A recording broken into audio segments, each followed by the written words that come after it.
And here we are. So welcome to the call on voice content and usability. Congratulations on your new book, Preston. Thank you. Thank you very much for finding the time to talk to this community about everything about what's in the book. Voice content is certainly one of the things that's happening with content at the moment. But why don't we start from the top, and I'll just pass it over to you, and let's take some questions along the way. Sounds great. Yeah, what I'll do is I'll start sharing my screen here, and I'll make sure that we have time at the end to have some conversation about the book. I think I should be sharing. This is the first time I've been using Teams in a while, so this UI is very confusing. Can you all see my screen now? Yes, we can see. Does your content speak for itself? Oh, we could. Okay, looks like when I go to present, it doesn't actually let me present the slideshow. Okay, so Teams clearly doesn't like Google Slides. Let's see, it's okay. We'll make it work. I'll try to figure out a way to do this. Unfortunately, my screen share is no longer showing up in the menu, so... You share the Google Doc or the slides with me, Preston. I can share it from here if you like. No, that's okay. I'd rather drive the slides myself. Yeah. Let me see if I can... Hold on. Yeah, looks like this is... not sure why the window isn't showing up anymore. That's very strange. Any better now? Oh, nope. You just switched my access off, unfortunately. So I think you have presenter rights now. Okay. Yeah, so it just vanished from the list of available windows to share. Let me see if I can move it back into another window, and then let's see if I can do this Maybe again. Teams expected a voice-only presentation because of the topic. Yeah. That would be funny. All right, well, let me do this. Let me just try going and sharing my full screen instead. So now you should be able to see my entire screen here. We do. Correct? Does your content speak for itself? Voice content and usability. Here we go. Unfortunately, so I'm just going to have to leave this in the slide mode as opposed to presentation mode since Teams doesn't like that. But hey, everybody, thanks so much for having me on today. As Giannis mentioned, my name is Preston So, and I wrote the book Voice Content Usability, which actually just came out yesterday. And officially, it's been in pre-order for a long time. I am the author of several books. I'm the author of Voice Content and Usability, which just came out officially yesterday. I'm also the author of the book Gatsby, The Definitive Guide, which is coming out officially in November, as well as Decoupled Drupal in Practice, which is one of the first books about headless CMS from the standpoint of Drupal. I've also been working with the web for a very, very long time, more than 20 years at this point. And I mentioned, and I heard, I think it was maybe Costin who mentioned FatWire earlier. I work on the successor product to FatWire, which is Oracle Content Management at Oracle. And I also write for A List Apart, CMS Wire, Smashing Magazine, and I've delivered a lot of sessions and keynotes like this one all over the world, as well as on these member calls in the past as well.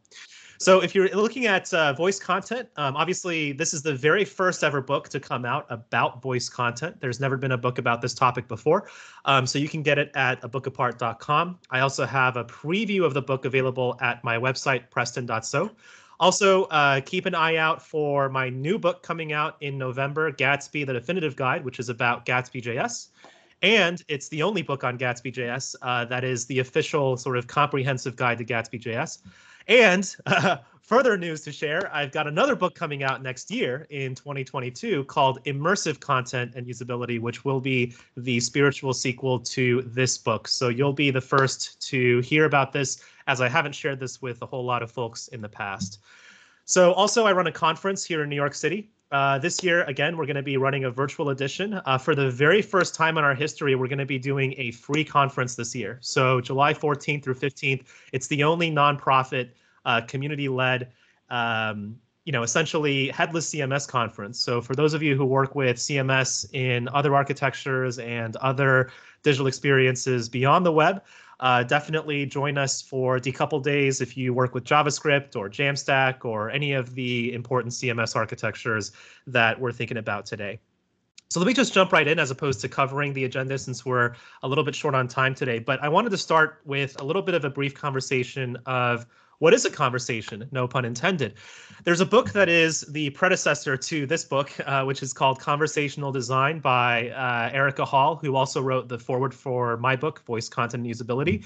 And in that book, she says, conversation is not a new interface. It's the oldest interface. And nothing could be closer to really what is true about conversation and conversational interfaces. If you look at the ways in which user experiences have evolved over the past few decades, one of the things that we know about user interfaces is that a lot of them are artificial. A lot of them are learned. For example, none of us grew up or none of us actually became toddlers or became young children actually knowing how to type on a keyboard or click a mouse or use a video game controller. These were all acquired behaviors over time. Conversation is a very different kind of interaction, however, because in a sense, it's the most primordial, it's the most primeval, it's the most organic mode of interaction that we have as humans between each other. And it's one thing that we've used for a long, long, long time. And of course, there's several ways that we can use conversations and different kinds of user interfaces to fulfill certain intents or things that we need to do. There's conversational interfaces that we can use to speak into a voice interface or speak into an Amazon Alexa to be able to order a pizza. And these are, of course, interactions that we can do just as easily on a keyboard and mouse or a touch screen or any of the things that we need to do on a daily basis. The difference here, of course, is that voice interfaces, or what I call pure voice interfaces, are really an example of what's called a zero user interface, which means there's no visual component, there's no tactile component, there's really no component that is related to some of the visual underpinnings or physical underpinnings of user interfaces that we use on a daily basis today. Conversational interfaces, especially pure voice interfaces like Amazon Alexa without the screen or like Google Home, are examples of zero user interfaces and pure voice interfaces. So one of the things that Erica Hall says in her book is the ideal interface is an interface that's not noticeable at all. And there's different types of conversational UIs, as I mentioned earlier. There's pure voice interfaces, which are what we call Amazon Alexa or Google Home or some of these smart speakers like Sonos One that we interact with. Most voice assistants or voice interfaces tend to be what's called mono-channel, which means that they're specific to a form of hardware. They're things that you can only use when tied to a particular device, unless you're a developer and doing something with debugging or troubleshooting. On the other end, chatbots, however, and a lot of these, let's say, messaging bots that are now available are omni-channel, and a lot of them can be used on multiple devices.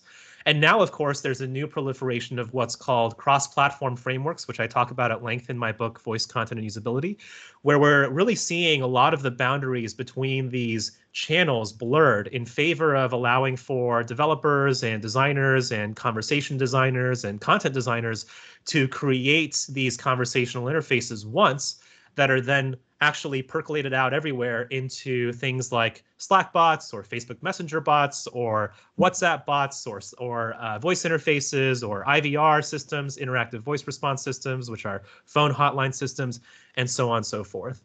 But before we actually jump into some of the implications of voice content, what I want to do is be very clear about some of the things that are happening today with voice interfaces and voice interactions. Up until now, the vast majority of traditional voice interfaces, and these are really the voice interfaces that have been in the business since the 1990s. Most of these voice interfaces, like the ones that you find when you call a phone hotline for a hotel or an airline, most of these are actually transactional voice interactions, what Amir Shevat in his book Designing Bots calls task-led conversations, which means that we're really interested in actually having a conversation that fulfills a certain action or a certain task that we need done. For example, if we're ordering a pizza and it's something that is a transaction that we're meaning to conduct to acquire a pizza and acquire a drink, that's a transactional interaction or a transactional conversation, which is very different, of course, from what we call an informational voice interaction or a topic-led interaction, as Amir Shevat calls it. Now, informational voice interactions are much more rare in the grand scheme of how voice interfaces and conversational interfaces work, because informational voice interactions are fundamentally a little bit more challenging to design for. If you think about the fact that in this conversation here, Allison is not actually interested in ordering a pizza. She's in fact interested in learning about whether or not the pizzeria has halal options, whether they have gluten-free pizzas, whether they have ovo-lacto options potentially. A lot of these concerns that people have about finding out information about something as opposed to actually conducting a transaction. This latter category of voice interactions, this latter category of conversational interactions is what we're really interested in when it comes to voice content. And it's a very, very different realm because as opposed to doing something like ordering an iced tea or checking a credit card balance, what we're really interested in is not so much booking a flight or booking a hotel room. We're actually much more interested in finding out information, discussing a particular topic. So voice content at its core is content that is delivered through a voice interface, but it's really primarily rooted in what we call informational interactions, informational voice interactions, as opposed to transactional voice interactions, which make up the bulk of voice interfaces today. So web content and voice content. One of the things that I think a lot of us know as folks who work in content, work in digital experiences, work in user experience, also work in technology, is that over the past few decades, we've been really focused on this notion of how we consume content on the web. And in many ways, the way that we consume content has been very biased towards and very focused on the interactions that are mediated through our web browser, mediated through our clicks on links, mediated through nav bars or sitemaps or hub and spoke architectures, calls to action, newsletter subscribe forms.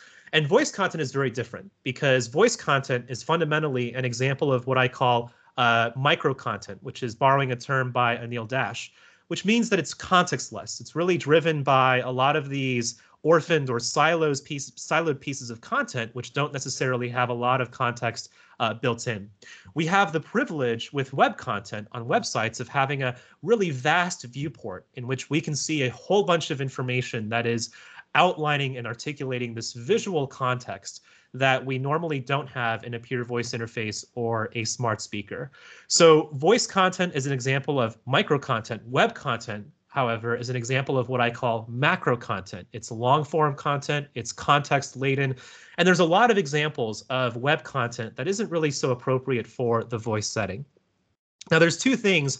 If you are a content designer or a content strategist, or if you are a developer or somebody who's getting into this realm of voice content and interested in deploying your content through voice in a variety of different ways, there's several axes that you can measure your content with. And I talk about this in my book. Number one is content legibility, which is, of course, this notion of, hey, is your content understandable to somebody who's going to be listening to this content as opposed to somebody who's reading this content? Also, is it discoverable, right? When it comes to clicking on a link or seeing a link in a sitemap or going into some sort of a nav bar, a drop-down menu, and finding a link in a menu, those are things that are very, very different from the sorts of information flows that we encounter and navigational structures that we encounter in the case of voice content.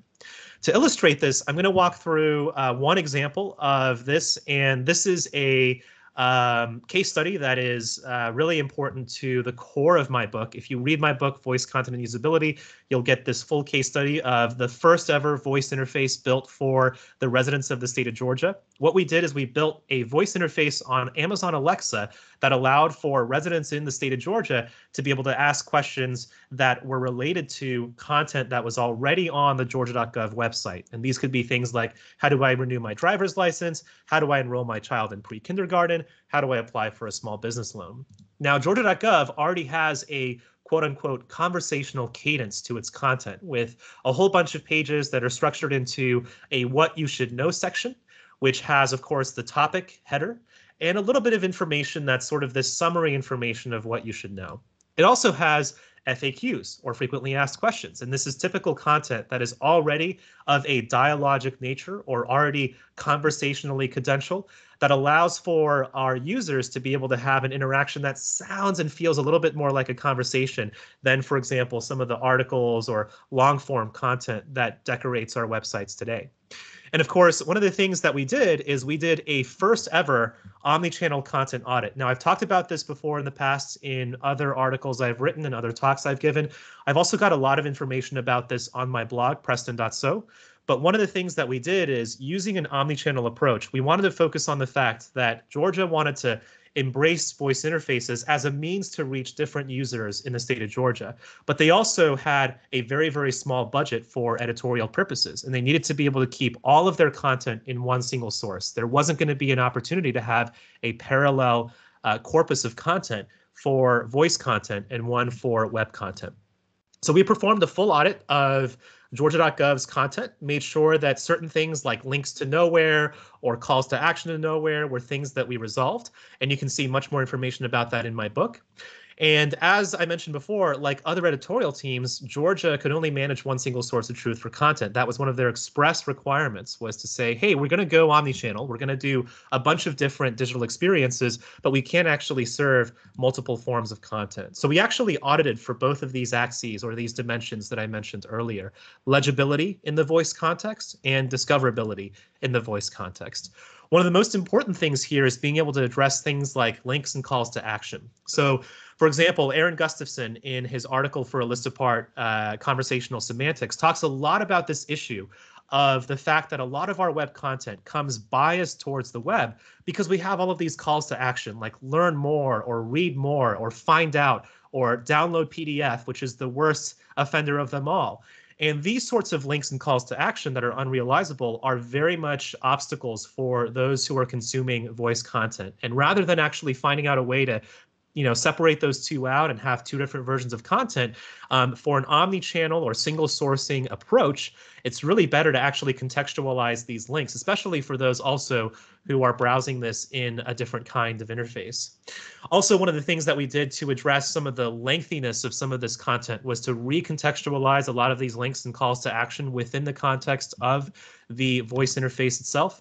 And of course, one of the biggest issues around voice content, as I mentioned earlier, as an example of micro content, is the fact that you can really introduce a lot of context issues and ambiguity when you encounter voice content that isn't really specific to the purpose that it's describing.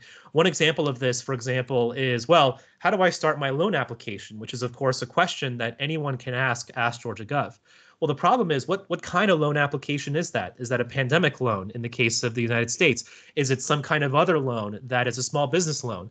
In this case, what we're really concerned about is environmental loans. So really disambiguating those things is of a paramount concern for those who are building voice content. Now, there's an exception to all of these rules, and that is the fact that, well, Georgia.gov is great because of the fact that it has all of these external links that point out to other agencies or other government agencies in Georgia's purview.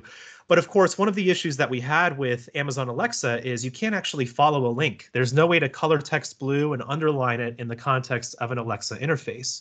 But what we wanted to do was to ensure that certain other resources that are still valuable for residents of Georgia could still be accessed, because let's be honest, a lot of us use Amazon Alexa while holding a smartphone in our hands or holding an iPad in our hands or actually potentially being on the computer at the same time. We might even be having a lot of these interactions at the same time where we're actually scrolling through our smartphone while having a conversation with Alexa. So for example, as opposed to really limiting the user on the voice interface, maybe they might want to actually go to the blog that's being referred to. Maybe they might want to actually go to this separate website that is not under Georgia.gov's purview because they have access to a separate device. So a lot of these things that were links that went to nowhere, we really wanted to make sure that we provided enough context in the voice setting so that users could, if they wanted to, actually engage with some of this content separately. So a retrospective here, 8 months later, we had an 80% success rate on all interactions, which, by the way, this was released back in 2017. And this was a voice interface that was very new in the realm of Alexa skills or custom Alexa skills. And of course, this was one of the very, very first informational or content-driven voice interfaces. So a largely 80% success rate is actually a very, very good outcome. Now, one of the things that I wanted to note here as well is that one of the things that we found that was a bit of a surprise is that Georgia.gov and the Georgia team, they wanted to target those users who might be disabled Georgians or elderly Georgians who might not actually have the ability to visit an agency office or actually use a computer. And one of the things that we found is that because of this demographic shift in our audience, because of the fact that some people simply are not going to use the website, a lot of the keywords that people searched for, a lot of the searches that people conducted were completely different from those on the website, which shows that providing your content through multiple conduits is a very important way to reach every single person in your audience. So as this has shown, really the only sustainable approach for you to avoid some of the long-term maintenance nightmares or some of the content silos that a lot of us inevitably get into when it comes to a lot of these brand microsites like we were talking about before this call started, is really to focus on a single source of truth for content. And at my recent Omnichannel X talk about a couple weeks ago, I also spoke about this very issue. But how do we address some of these issues like spoken content and navigating spoken content? When it comes to navigating spoken content, it's not so much that we're actually using a navigation bar, we're actually having a negotiation. So in my book, I talk about dialogues and flows. Obviously, if I were to share all of the insights from my book, you wouldn't have a reason to buy my book. So I'm not going to share every single piece of what is in my book here today, but I will share a couple of insights here that are really important. The first is a lot of the same information architectural approaches that we find off the web in different aspects of the way that we interact with certain information can apply to voice interfaces. A very good example of this is what's called single access keys, which are a form of decision tree or flowchart that allows for you to make a decision based on a, sort of this 20 questions approach. The thing is, this is very, very similar to the way a voice interface is able to actually identify the intent or objective of your user. And one of the great aspects of a single access key is that you can actually take a much more linear journey than one that you would find normally with regard to a lot of the visual interfaces that we have today, which are much more hub and spoke based or tree based. And as you can see here, one of the great aspects, of course, of this linearized approach is that you can always go back and move forward again, but other areas of the interface are of really no concern to you, which really mirrors the ways in which voice interfaces don't have a visual underpinning and force the user to have a mental map of their own in their head. So let's take an example here in Giannis's backyard from a fictional pizzeria called Pizza Aarhus, which sells pizza, might sell donut as well. They also have burgers. But if we were to actually design a website for Pizza Aarhus, what we would actually find is that a lot of these websites engage in this kind of networked architecture or this hub and spoke architecture, which really doesn't make sense in a voice interface. And these nav bars are things that really don't actually matter much when it comes to a voice interface. In a web-optimized information architecture, we can see the structure of everything. But in a voice-optimized information architecture, the structure has to be given to us and delivered to us in a more linear format. So what I mean by that is, oh, and actually I'm missing a slide here, but what I mean by that is an approach where we're able to actually take a linear focus, where we actually navigate through different aspects of that hub and spoke architecture in a way that makes much more linear sense to a user who's interacting with a voice interface. So I want to end here just with a few kind of notes about the future of voice content, where it's headed. There's a lot more about this in my book. Also, if you want to learn more about information architecture, decision flows, dialogues, as well as usability testing and deployment, you can check out my book, Voice Content and Usability. But one of the things that I wanted to ask this group is, let me ask a really kind of serious question, which is when you hear Alexa or Siri speak, who is the person that you're picturing in your mind? One of the big problems that voice interfaces have today is their inability to really match with a high degree of fidelity the kind of diversity and richness that we have in human language. For example, a lot of us have bilingual conversations where we code switch between English and Spanish, or English and German, or English and Dutch. A lot of us also might be using different dialects when we speak with different people. A lot of us use different terminology, or might actually not necessarily hear in a voice interface the sort of dialects and the sort of terminology that we use with our friends. So one of the things that's really interesting about the future of voice content is this notion of the conversational singularity, where voice interfaces will become indistinguishable from natural human conversation. But the question that I end with in my book is, at what cost does that come? And is this conversational singularity only for a certain subset of our users or for our consumers? Because usability research shows that some users actually prefer the more uncanny valley or artificial conversational interactions because it's in some ways more comforting or more rehearsable or more practicable than a conversational interaction with a more humanized or more anthropomorphized voice interface. So last but not least, because we are all content folks, I wanted to end here with a couple of just end notes and quick takeaways here. Voice interfaces are the most human of interfaces, to borrow again from Erica Hall's book. Voice content must be human-centered in its language and its flows. For more information, you can check out my book. voice content cannot stand alone alongside web content because it has to be part of a larger omni-channel strategy that is, at its core, channel agnostic. And that's how content audits can help you out. There's more resources. I've written about this extensively over the past 4 years, actually, since I've been doing voice design over the past 5 or 6 years or so. And there's more resources that you can find on my website, Preston.so. I've also written a blog series. I've written articles for A List Apart and done several talks on this, including in Newark and Utrecht, about the ways in which you can use voice interfaces to power your content. Thank you very much. Once again, check out my book, Voice Content and Usability at bookapart.com, and come join us at a couple days this year, July 14th and 15th. It's free for the first time ever. Thank you, Preston. That was impressive. Thank you so much. We do have time. We have rushed through, not rushed through, but Preston managed to cover almost 60 slides. Anybody have any questions, comments, reflections? Let's see. David, you raised your hand. You go first. Yeah, I've got a question on the audit side, and then changing the content. Since you said that they don't have a large, this is for Georgia, that they didn't have a large editorial team, and so you wanted to have it be a single source. Yet it looked like there was a lot of rewriting of content, right, for the new style. So I guess how much content was there? Was it a relatively small amount of content, large amount of content? How did you prioritize what you made voice ready? Yeah. There's a lot of this in my book, actually, especially the discussion around prioritization, David. So, definitely encourage you to check out my book for that portion. As far as the amount of content, right? Georgia, one of the things that they came to us was that base level requirement, right? Is, as you know, and I think a lot of the Europeans on the call might not have a sense of just how low of budgets a lot of our state and local governments have for these sorts of projects. They came to us and they said, we can only use one single source of content. We can't actually administer multiple sources of content. Now, the amount of content that there was actually quite small. And one of the things that I always encourage, and I actually say this in my book as well, is if you're looking to actually start with a voice content implementation, it's best to start with a subset of your content rather than your entire content in one fell swoop. Now, the thing that we did is we actually focused on the popular topics section, or FAQ section, of Georgia.gov, which consists of about 52 pages. All of which have probably about within the range of 3 to 10 different frequently asked questions, as well as their own summaries of what you should know.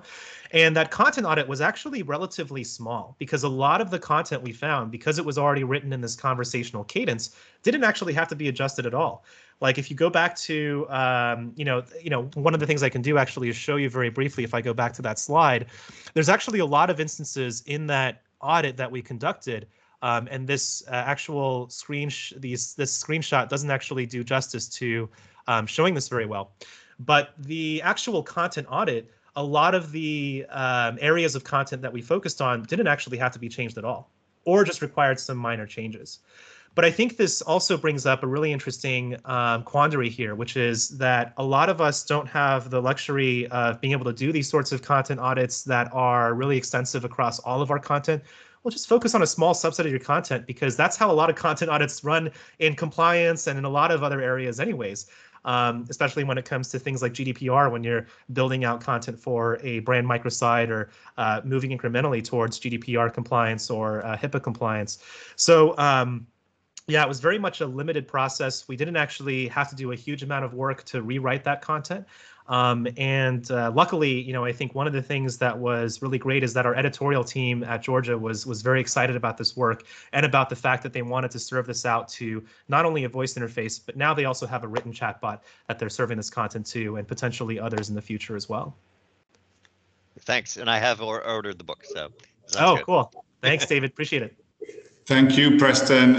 Thank you, everybody, for making it. I think we're just on the nose here in terms of time. Thank you very much, Preston, once again for making it work. Congratulations on the book. Thanks so much. And like I said in the beginning, I will share the recording, the slides, the notes, and looking forward to keeping the conversation going as we all learn more about voice content and usability. But thank you once again, Preston. Thank you all. Bye-bye. Thank you. Thanks. Bye.